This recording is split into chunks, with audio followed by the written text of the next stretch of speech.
Penuntun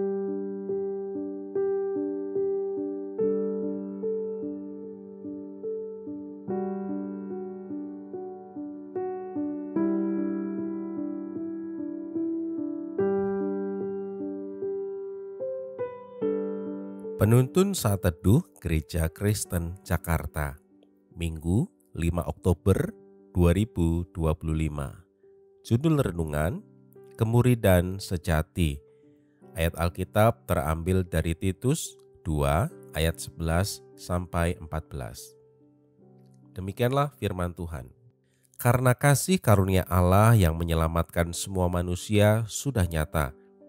Ia mendidik kita supaya kita meninggalkan kefasikan dan keinginan-keinginan duniawi, dan supaya kita hidup bijaksana, adil, dan beribadah di dalam dunia sekarang ini, dengan menantikan penggenapan pengharapan kita yang penuh bahagia dan penyataan kemuliaan Allah yang Maha Besar dan Juru Selamat kita, Yesus Kristus, yang telah menyerahkan dirinya bagi kita untuk membebaskan kita dari segala kejahatan dan untuk menguduskan bagi dirinya suatu umat kepunyaannya sendiri yang rajin berbuat baik.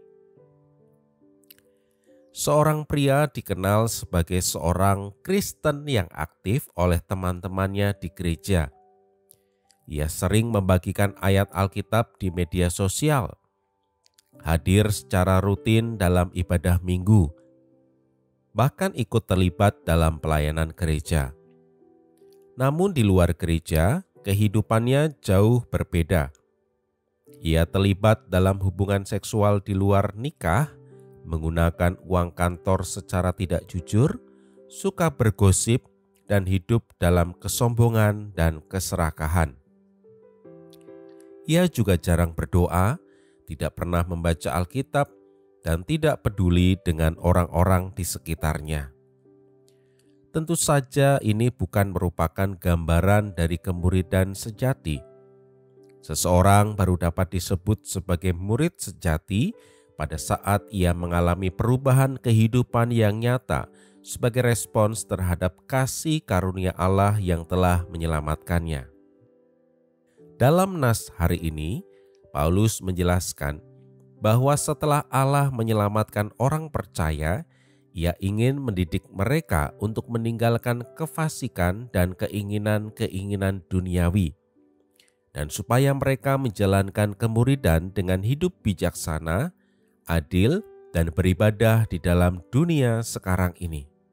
Edmund Chan mengatakan bahwa di dalam bagian ini kita dapat menemukan ada 4 alasan utama yang menjadi penghalang bagi murid sejati untuk berkata tidak kepada dunia ini, yakni keinginan daging yang menolak untuk meninggalkan kefasikan, kegagalan menghargai kasih karunia Allah, kegagalan memandang kepada pengharapan akan kedatangan Kristus, dan kegagalan memahami tujuan keselamatan. Oleh sebab itu, kemuridan sejati menuntut penyangkalan diri dan ketekunan dalam menjalani disiplin rohani, meliputi doa, firman, persekutuan, pelayanan, dan hidup dalam kekudusan.